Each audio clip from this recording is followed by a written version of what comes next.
আমন্ত্রণ দীপ্ত সংবাদে, সাথে আছি আমি তারান্নুম জুথি। শুরুতেই জানাবো সংবাদ শিরোনাম। নির্বাচন শান্তিপূর্ণ করতে তিন বাহিনীর প্রধানদেরকে প্রস্তুতির নির্দেশ দিলেন প্রধান উপদেষ্টা। জামায়াতে ইসলামীর বিরুদ্ধে সংসদ নির্বাচন আয়োজনে বাধা সৃষ্টির অভিযোগ বিএনপির। আপনার পিয়ারের দাবি নিয়ে এসেছেন, যেটা আলোচনা ছিল না, প্রস্তাবেও ছিল না। এই কথার কাজগুলো আপনারা করেছেন, জোট পাকিয়ে রাস্তার মধ্যে আন্দোলন করছেন এবং ধমক দিচ্ছেন আজকেই হতে হবে, তাহলে আমরা ইলেকশন হতে দেব না। জুলাই সনদ বাস্তবায়নের আদেশ জারি করতে প্রধান উপদেষ্টার প্রতি এনসিপির আহ্বান। বর্ষা মৌসুম শেষ হলেও ডেঙ্গুতে আক্রান্তের সংখ্যা কমছেই না। অক্টোবরে ৮০ জনের মৃত্যু।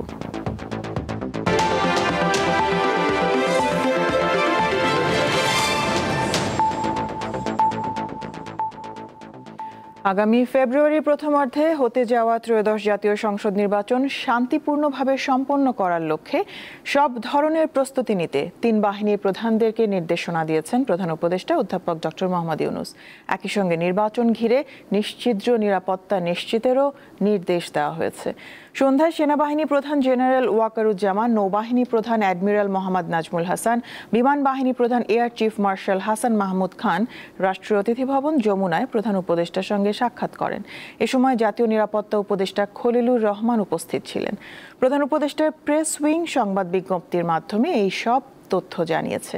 প্রধান উপদেষ্টা বলেন, ফেব্রুয়ারির প্রথমার্ধে অনুষ্ঠেয় নির্বাচন অবাধ, সুষ্ঠু, নিরপেক্ষ, শান্তিপূর্ণ এবং উৎসব মুখর করতে অন্তর্বর্তী সরকার প্রতিশ্রুতিবদ্ধ।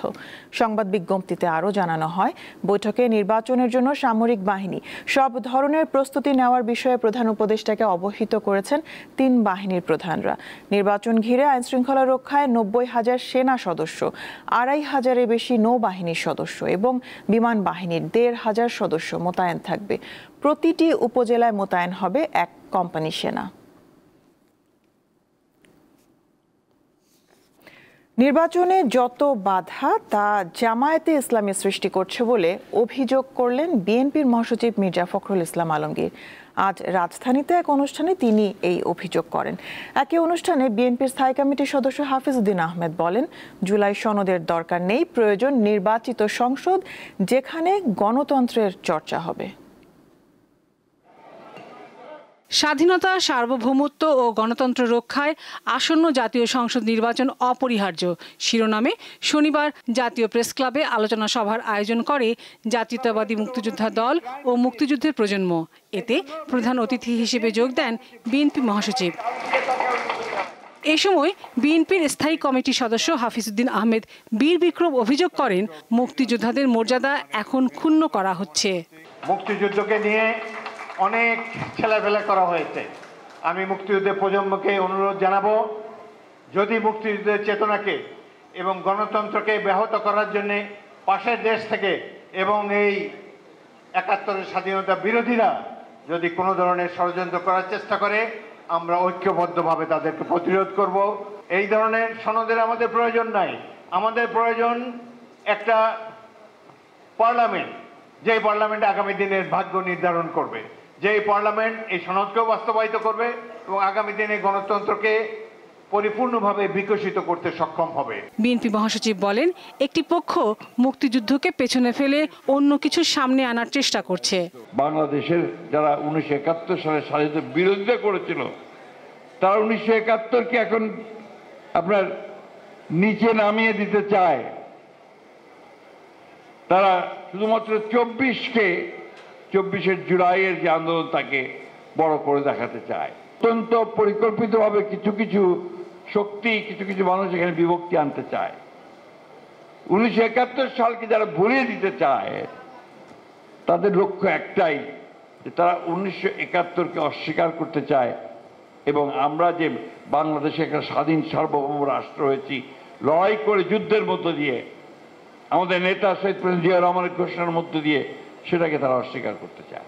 জামায়াতে ইসলামীর বিরুদ্ধে জাতীয় সংসদ নির্বাচনে প্রতিদ্বন্দ্বিতা সৃষ্টির অভিযোগ করেন এই নেতা। আমরা তো নির্বাচনের পেছানোর কথা একবারও বলিনি। আমরা বারবার বলছি যে নির্বাচনটা অতি দ্রুত করতে হবে। এখন পর্যন্ত নির্বাচনকে যতটা বাধা সৃষ্টি করেছেন আপনারা করেছেন। আপনার পিয়ারের দাবি নিয়ে এসছেন, যেটা আলোচনা ছিল না, প্রস্তাবেও ছিল না। এই কথা কাজগুলো আপনারা করেছেন, জোট পাকিয়ে রাস্তার মধ্যে আন্দোলন করছেন এবং ধমক দিচ্ছেন আজকেই হতে হবে, নাহলে আমরা ইলেকশন হতে দেব না। জাতীয় নির্বাচনের আগে গণভোটের কোনো সুযোগ নেই, আবারও বললেন বিএনপি মহাসচিব। আমরা বলেছি যে নির্বাচনের দিনই গণভোট করতে হবে। লাবণী গুহ, দীপ্ত সংবাদ, ঢাকা। আরো কেন্দ্রীয় শহীদ মিনারে গিয়ে জুলাই সনদ বাস্তবায়নের আদেশ জারি করতে প্রধান উপদেষ্টার প্রতি আহ্বান জানিয়েছেন এনসিপির মুখ্য সমন্বয়ক নাসিরউদ্দিন পাটোয়ারি।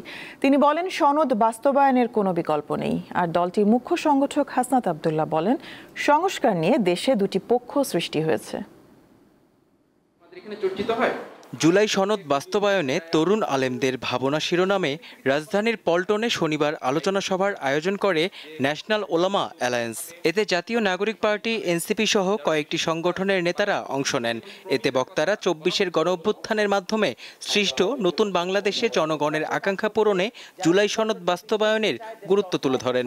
সংশোধনী হিসাবে এই সংবিধানকে এ সময় এনসিপির মুখ্য সমন্বয়ক বলেন, রাষ্ট্রপতি নয়, জুলাই সনদ বাস্তবায়নের ঘোষণা দিতে হবে প্রধান উপদেষ্টাকে। জুলাই সনদের জায়গায় যদি আমরা শেখ হাসিনার একটা দোষর, যাকে আমরা নামাইতে চাইছিলাম, এই যে শাহাবুদ্দিন চুপ্পু, তার যদি সাইনটা পড়ে, এটা কিন্তু এই জুলাই যারা সনদটাকে হলো বাংলাদেশে কলঙ্কিত করা হবে। এজন্য হলো ডক্টর ইউনূসকে আমরা আহ্বান জানাবো যে আপনি এখানে সাইন করবেন, এবং সাইনটা যদি, যেহেতু এটা গণঅভ্যুত্থানের সরকার আর জুলাই সনদ হলো জনগণের একটা দলিল, ঐতিহাসিক দলিল, এটার ভিত্তিতে আগামীতে অনেক কিছু হবে। তো আপনি সুন্দর করে যদি শহীদ মিনারে যান, জনগণকে ডাকেন, আসলেন, সবার সামনে যদি এটা হাসি মুখে বরণ করে আপনি যদি এটাতে অর্ডার বা আদেশে যদি সাইন করেন, এটা বাংলাদেশের জন্য যুগান্তকারী একটা পদক্ষেপ হবে। জুলাই সনদ জনগণের দরকার নেই, বিএনপি নেতা হাফিজ উদ্দিন আহমেদের এই বক্তব্যের কড়া সমালোচনা করেন এই তরুণ নেতা। আমরা ওনাদেরকে এতদিন জমজমের পানি দিয়ে পরিষ্কার করতে চেষ্টা করেছি, এখন ওনাদের মাথাও ক্লিন হয় নাই, বডিও ক্লিন হয় নাই, কিছু নাই। এই জন্য আমরা মনে হয় এখন ওনাদেরকে বুড়িগঙ্গার পানি দিয়ে একটু পরিষ্কার করতে হবে। যদি আমরা এই ধরনের যারা সিনিয়র নেতৃবৃন্দ আছেন রাজনৈতিক এই ধরনের অপসংস্কৃতি থেকে যদি লাঠালাঠি পাল্লাপাল্লি এগুলো থেকে যদি আপনারা বেরিয়ে আসতে না পারেন, তাহলে আপনাদেরকে আমরা বুড়িগঙ্গার পানি দিয়ে একটু গোসল করাবো, যাতে হলো ভবিষ্যতে আপনাদের ব্রেনটা একটু খোলে আর। এদিকে বরগুনা জেলা শিল্পকলা একাডেমি মিলনায়তনে এনসিপির এক সমন্বয় সভায় দলটির দক্ষিণাঞ্চলের মুখ্য সংগঠক বলেন, সংস্কার ইস্যুতে দেশ দুটি পক্ষের সৃষ্টি হয়েছে। যদি আপনি আমাকে শাপলা বরাদ্দ না দেন, আপনি আমাকে সেটা ব্যাখ্যা দিতে হবে, সেটা আইনগত জায়গা থেকে ব্যাখ্যা দিতে হবে, সেটা রিটেন ব্যাখ্যা দিতে হবে। এটা তো আপনারা দেখেছেন নির্বাচন কমিশনের সেখানে বলছে কেন ব্যাখ্যা, মানে কেন শাপলা দিবেন, এটা কোনো ব্যাখ্যা দিতে হবে। কিন্তু ৫ আগস্টের পরে এই নির্বাচন কমিশন যদি মনে করে থাকে যে তারা জবাবদিহিবিহীন কোনো একটি সিদ্ধান্ত নিয়ে নিবে আর আমরা সেটাতে মেনে নেব, তাহলে কিন্তু সম্ভব। বর্তমান ইসির অধীনে সুষ্ঠু নির্বাচন নিয়ে সংশয় প্রকাশ করেন এনসিপির এই নেতা। মেহেদী হাসান, দীপ্ত সংবাদ, ঢাকা। প্রধান উপদেষ্টা বিএনপির কাছে নতি স্বীকার করে জুলাই সনদের আইনি ভিত্তি দেওয়া থেকে সরে এলে ওয়াদা ভঙ্গ হবে, এমনটাই বলছেন জামায়াতে ইসলামী নায়েবে আমির সৈয়দ আব্দুল্লাহ মোহাম্মদ তাহের। আজ গণমাধ্যমে পাঠানো এক ভিডিও বার্তায় তিনি একথা বলেন। সনদ বাস্তবায়ন নিয়ে বিএনপি নতুন করে যে পরিস্থিতি তৈরি করেছে, এটি একেবারে অনাকাঙ্ক্ষিত।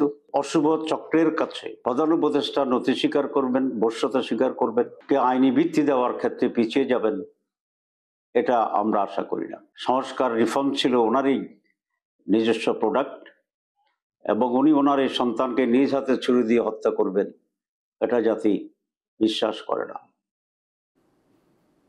বর্ষা মৌসুম শেষ হলেও ডেঙ্গুতে আক্রান্তের সংখ্যা কমছে না। অক্টোবরে মারা গেছে ৮০ জন, যা গত ১০ মাসের মধ্যে সর্বোচ্চ। আক্রান্তের হারও অনেক বেশি। বিশেষজ্ঞরা বলছেন, বিলম্বিত বর্ষা এবং এডিস মশা নিধনে সমন্বিত কার্যকর পদক্ষেপ না নেওয়ায় ডেঙ্গু রোগী বাড়ছে। প্রথম শ্রেণীর শিক্ষার্থী মাত্র ৬ বছরের শিশু তৌহিদ হাসান রাজধানীর চানখারপুলে একটি সরকারি প্রাথমিক বিদ্যালয়ে লেখাপড়া করে। সে ডেঙ্গুতে আক্রান্ত হয়ে বেশ কিছুদিন ধরে চিকিৎসা নিচ্ছে রাজধানীর মহাখালীর ডিএনসিসি হাসপাতালে। আজকে ৫ দিন থেকে ডেঙ্গু হয়েছে। ঢাকা মেডিকেলে নিয়ে গেলাম, ওদিকে বলে এদিকে সিট নাই, রিফার করে দেয়, মহাকালী চলে যান। এই হাসপাতালে শুধু শিশু ওয়ার্ডই নয়, মহিলা ও পুরুষ ওয়ার্ডেও ভর্তি রোগীর চাপ রয়েছে। স্বাস্থ্য অধিদপ্তরের তথ্যে দেখা যায়, ধারাবাহিকভাবে জুলাই থেকে ডেঙ্গুতে মৃত্যুর সংখ্যা বাড়ছে। সেপ্টেম্বরে মারা যায় ৭৬ জন, আর অক্টোবরে এই সংখ্যা বেড়ে দাঁড়ায় ৮০ জনে। চিকিৎসকরা বলছেন, মূলত জ্বর কমে যাওয়ার পরই রোগীর নানা শারীরিক জটিলতা দেখা দেয়। জটিলতা শুরু হয় জ্বর কমে যাওয়ার পর, যে সময়টাকে আমরা ক্রিটিক্যাল ফেজ বলি। ক্রিটিক্যাল ফেজটা সাধারণত 48 থেকে 72 ঘন্টা পারসিস্ট করে। ওই সময়টাতে বিভিন্ন রকমের জটিলতা হতে পারে। দুই ধরনের জটিলতাভাবে যদি আমি ব্যাখ্যা করি, একটা হচ্ছে যে রোগীর প্রেশার কমে যাওয়া, প্লাজমা লিকেজ হয়ে রোগীর প্রেশার কমে যাওয়া, এটা এক ধরনের।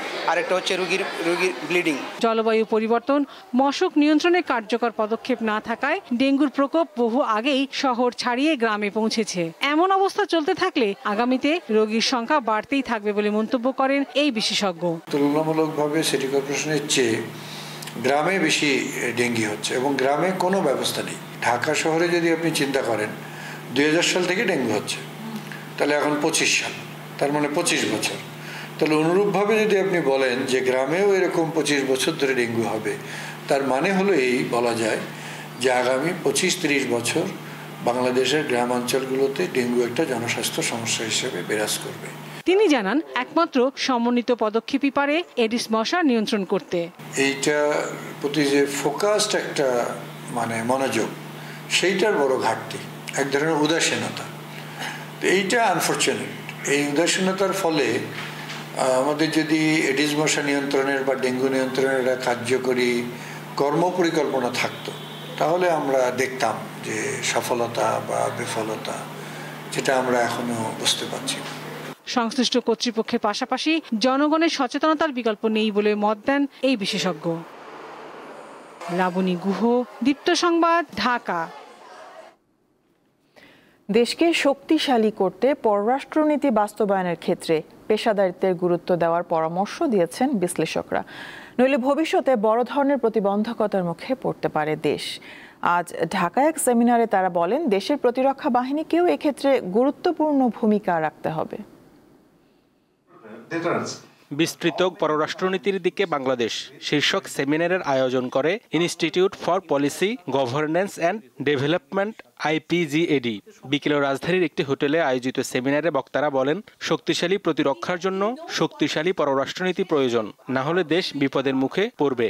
বাংলাদেশের স্টেবিলিটি চাই, সিকিউরিটি চাই, যেটা আপনার ডিফেন্সের ব্যাপারে সবাই বলেছেন। আমাদের কাউন্টার টেররিজম পলিসি অনেক স্ট্রং হতে হবে। গত 17 বছরে আমাদের কোনো ফরেন পলিসি ছিল না। আমাদের আওয়ামী লীগের সময় যে পলিসি ছিল সেটা হচ্ছে অ্যাপিজিং সাম অথরিটিয়ান গভর্নমেন্টস। সবার আগে Bangladesh, that should be the policy. Why should we indulge in anything where you have no take for ourselves? You don't have an inch of a pie of the cake. If you don't have, it's useless to waste our time. আলোচকরা বলেন, গত 15 বছরে দেশের পররাষ্ট্রনীতি পরিচালিত হয়েছে বিদেশি স্বার্থে। জাতীয় স্বার্থ সুরক্ষায় পেশাদার কূটনীতিকদের ভূমিকা বাড়ানোর তাগিদ দেন তারা। পররাষ্ট্রনীতি যে কোনো দেশের হচ্ছে তার অভ্যন্তরীণ চাহিদা, তার অভ্যন্তরীণ শক্তি, সমস্ত কিছুর সমন্বিত বহিঃপ্রকাশ বাইরের পৃথিবীতে, সেটাকে আমরা পররাষ্ট্রনীতি বলি। কাজে সেই জায়গাটা যদি আমাকে যেতে হয়, তাহলে এখানে আমার একটা স্ট্রং কোঅর্ডিনেশন, স্ট্রং গ্রাউন্ডিংটা দরকার। এই কাজগুলো করার জন্য আমার প্রফেশনালাইজেশন দরকার। ফরেন পলিসি প্রফেশনালস হতে হবে। Foreign policy is the first line of defence. এবং অবশ্যই তো যদি সাংঘাতিকভাবে একটা আলোচনা না থাকে, ক্ষেত্র না থাকে, পরামর্শ না থাকে, কিভাবে ফরেন পলিসি স্ট্রাকচার করা যায়? জনগণকে সম্পৃক্ত করতে, দেশকে সম্পৃক্ত করতে হবে। তো আজকে এগুলো সবই সম্ভব। যদি একটা কোনো ইস্যুকে সাংঘাতিক বার্নিং ইস্যু মনে করি, তাহলে এটার জন্য একটা যথেষ্ট নাম্বার অফ সিগনেচার করতে পারলে parliament should be obligated to discuss that. দেশের স্বার্থকে অগ্রাধিকার দিয়ে আগামীর পররাষ্ট্রনীতি প্রণয়নের আহ্বান জানান আলোচকরা। হেদায়েতুল্লাহ সীমান্ত, দীপ্ত সংবাদ, ঢাকা। ভোলায় বিএনপি ও বাংলাদেশ জাতীয় পার্টি বিজেপির নেতাকর্মীদের মধ্যে আজ দফায় দফায় সংঘর্ষের ঘটনা ঘটেছে। এতে অন্তত 50 জন আহত হয়েছেন। দুপুর 12:30টায় শহরের নতুন বাজার এলাকায় এই সংঘর্ষ হয়। প্রত্যক্ষদর্শীরা জানান, সংসদ নির্বাচন সামনে রেখে সকাল 11টায় বিজেপি শহরে মিছিল বের করে। মিছিল শেষে দলীয় কার্যালয়ের সামনে সমাবেশ করেন দলটির নেতাকর্মীরা। অন্যদিকে মহাজনপট্টি এলাকায় বিএনপির নেতাকর্মীরা মিছিল বের করেন। নতুন বাজার এলাকায় দুই পক্ষের মধ্যে এই সংঘর্ষের ঘটনা ঘটে।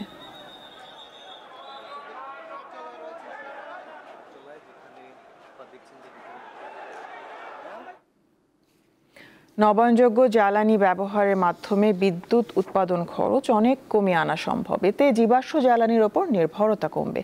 আজ ঢাকায় কনজিউমার অ্যাসোসিয়েশন অব বাংলাদেশ ক্যাবের যুব সংসদ 2025-এর দ্বিতীয় দিনের আলোচনায় এসব তথ্য উঠে আসে।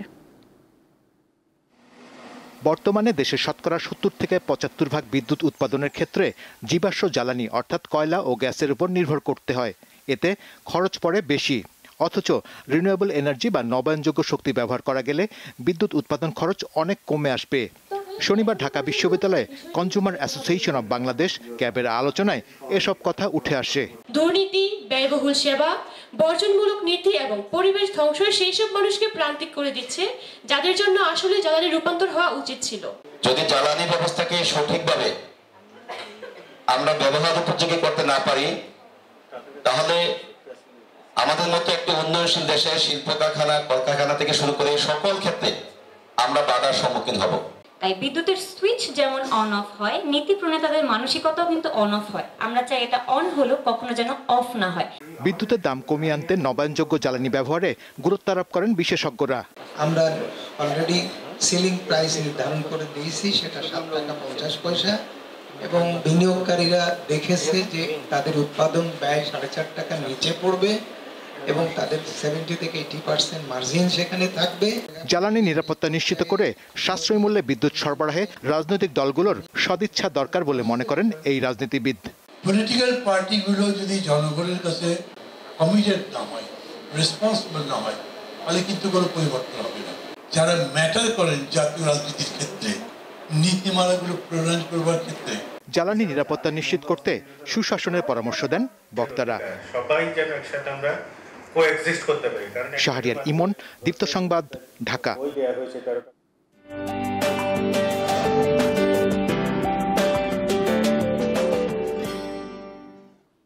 সময়ের সঙ্গে পরিবর্তন আসছে নারীর ফ্যাশনে, তবে চুড়ি আজও নারীর প্রিয় অলংকার। কাঁচের চুড়ির পাশাপাশি এখন জায়গা করে নিয়েছে মেটালের চুড়ি, যা টেকসই, আকর্ষণীয় আর ডিজাইনে ভরপুর। এই সব চুড়ি তৈরিতে পার করতে হয় অন্তত 20টি ধাপ।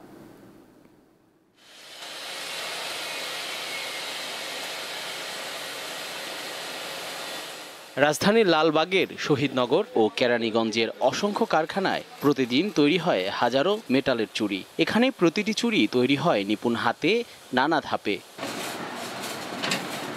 প্রথমে ধাতব তার কেটে নেওয়া হয় নির্দিষ্ট মাপে, তারপর বিশেষ যন্ত্রে বৃত্তাকারে বাঁকিয়ে তৈরি করা হয় চুড়ির ছাঁচ। পরের ধাপে হয় কাটিং ও ঝালাই। এ সময় শ্রমিকরা আগুন ও যন্ত্রের তাপে ব্যস্ত হাতে গড়ে তোলেন চুড়ির কাঠামো। ঝালাইয়ের পর চুড়িগুলো নেওয়া হয় পলিশ ও নকশার ধাপে। বিভিন্ন নকশার ছাঁচে ফিনিশিংয়ের পর যুক্ত হয় রং আর চকচকে প্রলেপ। এভাবেই তার থেকে রঙিন, আকর্ষণীয় মেটালের চুড়ি হয়ে ওঠে নারীর সাজের অংশ। প্রথমে কাটিং হয়, কাটিং হওয়ার পরে আমার কাছে আমি রং কইরা 10-15-20 মিনিট লাগে রং করতে। করার পরে পেকিনে যায়, পেকিনের থেকে মার্কেটে যায়। আগেই ভালো ছিল, এখন বর্তমানে ভালো না। বর্তমানে বাজার খারাপ, কাজের মান কমে গেছে। এখন খারাপ, বাজার একবারে ডাউন, এখন অনেক কারখানা বন্ধ হয়ে গেছে। উদ্যোক্তারা বলছেন চাহিদা বাড়ছে মেটালের চুড়ির, তবে আমদানিকৃত চুড়ির চাপে দেশি চুড়ি অনেকটাই কোণঠাসা। আমরা মাল সেল দিই চকবাজারে, চকবাজার থেকে মুফাসলের পার্টি 64টা জেলার লোক আইসা এখান থেকে কিনে নিয়ে যায়। ইন্ডিয়ান চায়না মালটা না আসলে আমাদের দেশের সবারই মান ভালো থাকতো, সবাই ভালো ভালো মাল বানাতে পারতো। কি করব, যে এই বছর এটা ওই বছর যেতে দেয় না, ইত্তেহার এলে বিক্রি, তারপরে বিক্রি আস্তে আস্তে ষোলো হয়ে যায়। মেটালের চুড়ি উৎসব কিংবা গ্রামগঞ্জের নানান মেলায় বেশ চাহিদা রয়েছে। দিনে দিনে বাড়ছে মেটালের চুড়ির জনপ্রিয়তা। এই কারখানায় প্রতিদিন তৈরি হচ্ছে হাজার হাজার মেটালের চুড়ি। দক্ষ কারিগরের হাতে নকশা আর রঙের ছোঁয়ায় তৈরি এইসব চুড়ি পৌঁছে যাচ্ছে দেশ জুড়ে। উদ্যোক্তারা জানান, বেশি বেশি সরকারি পৃষ্ঠপোষকতা পেলে তারা ব্যবসার পরিসর আরও বাড়াতে চান।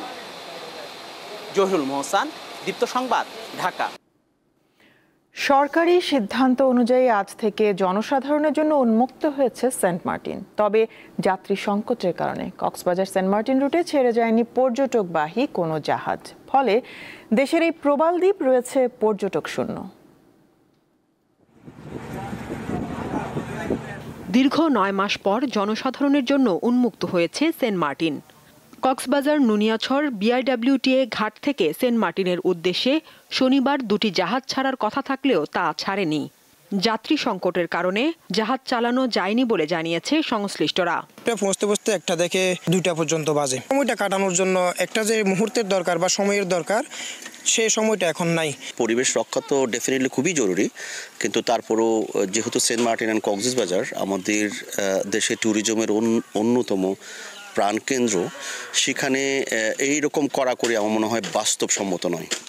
সি ক্রুজ অপারেটর ওনার্স অ্যাসোসিয়েশনের নেতারা জানান, ডিসেম্বর ও জানুয়ারি এই 2 মাস জাহাজ চলাচলের জন্য প্রস্তুতি নিয়েছেন। তাদের মতে নভেম্বর মাসে সেন্ট মার্টিনে রাতে থাকার নিষেধাজ্ঞার কারণে যাত্রীদের অনীহা কাজ করছে।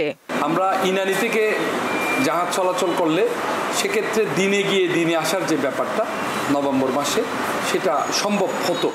কক্সবাজার জেলা প্রশাসক জানান, 6টি জাহাজের অনুমতি এবং ট্যুরিজম বোর্ডের ওয়েব পোর্টাল চালু করা হয়েছে। চলছে টিকিট কেনা বেচাও। জাহাজ যারা চালাবে তারা বিআইডব্লিউটির অনুমতি নিয়েছে, আমাদের কাছে আবেদন করেছে, আমরা তাৎক্ষণিকভাবে অনুমতি দিয়েছি। তারা যাত্রীর জন্য অপেক্ষা করতেছে, যাত্রী পেলে তারা চালানো শুরু করবে। গত বছরের মতো এবারও শুধু কক্সবাজার শহর থেকে পর্যটক নিয়ে জাহাজ সেন্ট মার্টিনে যাবে। নিষেধাজ্ঞা থাকায় উখিয়ার ইনানি থেকে জাহাজ ছাড়বে না। এতে সাগরে কয়েক ঘন্টা বেশি সময় পার করতে হবে পর্যটকদের। সাদিয়া চৌধুরী, দীপ্ত, বার্তা কক্ষ। ইসলামী বক্তা জাকির নায়েক 28 নভেম্বর ঢাকায় আসছেন। এটি উল্লেখ করে তাকে যেন ভারতের কাছে তুলে দেওয়া হয়, বাংলাদেশের কাছে এমন প্রত্যাশা জানিয়েছে দিল্লি। বিষয়টি ভারতীয় গণমাধ্যমকে নিশ্চিত করেছে দেশটির পররাষ্ট্র মন্ত্রণালয়। 30 অক্টোবর এক সংবাদ সম্মেলনে পররাষ্ট্র মন্ত্রণালয়ের মুখপাত্র রণধীর জয়সওয়াল বলেন, জাকির নায়েক একজন পলাতক আসামি। তাই ভারতের প্রত্যাশা, তিনি যেখানেই যান না কেন সংশ্লিষ্ট দেশ তার বিরুদ্ধে যথাযথ ব্যবস্থা নেবে এবং ভারতের নিরাপত্তা উদ্বেগের বিষয়গুলো বিবেচনায় রাখবে। 2016 সালে বিজেপি সরকারের আমলে জাকির নায়েকের বিরুদ্ধে ঘৃণামূলক বক্তব্য প্রচার এবং অর্থ পাচারের অভিযোগে মামলা হয়। সেই বছরই ভারত ছেড়ে মালয়েশিয়া চলে যান জাকির নায়েক। বাংলাদেশ, নেপাল ও শ্রীলঙ্কায় গত 3.5 বছরে সরকার পরিবর্তনের মূল কারণ ছিল অদক্ষ ও দুর্বল শাসন। এমনটাই মনে করেন ভারতের জাতীয় নিরাপত্তা উপদেষ্টা অজিত দোভাল। শুক্রবার ভারতের জাতীয় একতা দিবস উপলক্ষে আয়োজিত সর্দার প্যাটেল স্মারক বক্তৃতায় দোভাল কথা বলেন। সুশাসন নিয়ে আয়োজিত এই অনুষ্ঠানে তিনি বলেন, জাতি গঠন দেশকে সুরক্ষিত করার ক্ষেত্রে শাসন গুরুত্বপূর্ণ ভূমিকা পালন করে। বাংলাদেশ, শ্রীলঙ্কা, নেপাল এবং অন্যান্য দেশে অসাংবিধানিক পদ্ধতির মাধ্যমে সাম্প্রতিক শাসন পরিবর্তনের ঘটনাগুলো প্রকৃতপক্ষে দুর্বল ও অদক্ষ শাসনেরই উদাহরণ বলে মনে করেন ভারতের নিরাপত্তা উপদেষ্টা অজিত দোভাল। যুদ্ধবিরতি চুক্তির অংশ হিসেবে আরও 30 ফিলিস্তিনির মরদেহ ফেরত দিয়েছে ইসরায়েল। মরদেহগুলোর শরীরে নির্যাতনের চিহ্ন রয়েছে বলে জানিয়েছে গাজার স্বাস্থ্য মন্ত্রণালয়। সংবাদ মাধ্যম আল জাজিরা জানায়, স্থানীয় সময় শুক্রবার মরদেহগুলো খান ইউনিসের আল নাসের মেডিকেল কমপ্লেক্সে পৌঁছে দেয় আন্তর্জাতিক সংস্থা রেড ক্রস। এর আগে বৃহস্পতিবার রাতে ইসরায়েলের কাছে 2 জিম্মির মরদেহ হস্তান্তর করে হামাস। যুদ্ধবিরতি চুক্তি অনুযায়ী 1 জিম্মির মরদেহের বিনিময়ে ইসরায়েল 15 ফিলিস্তিনির মরদেহ ফেরত দিবে। এরই পরিপ্রেক্ষিতে ইসরায়েল 30 ফিলিস্তিনি নিথর দেহ ফেরত দিয়েছে।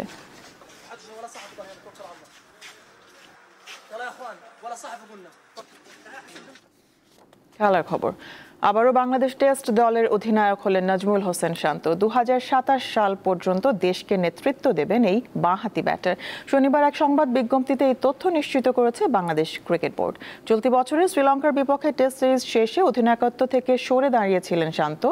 এরপর আর কোনো টেস্ট খেলেনি বাংলাদেশ দল। আগামী মাসে দেশের মাটিতে আয়ারল্যান্ডের বিপক্ষে টেস্ট খেলবে টাইগাররা।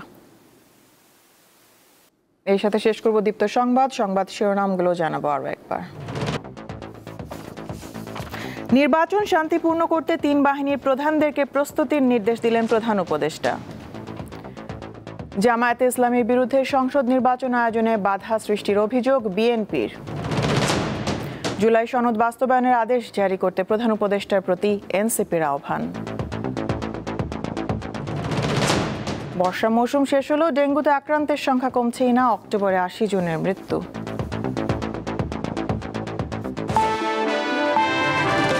এই ছিল এখনকার মতন। আমি তারান্নুম জ্যোতি বিদায় নিচ্ছি। দর্শক আরও তথ্য বিনোদনের সংবাদ জানতে যুক্ত থাকুন দীপ্ত টিভি ডিজিটাল প্ল্যাটফর্মগুলোতে। এতক্ষণ সাথে থাকার জন্য ধন্যবাদ সবাইকে।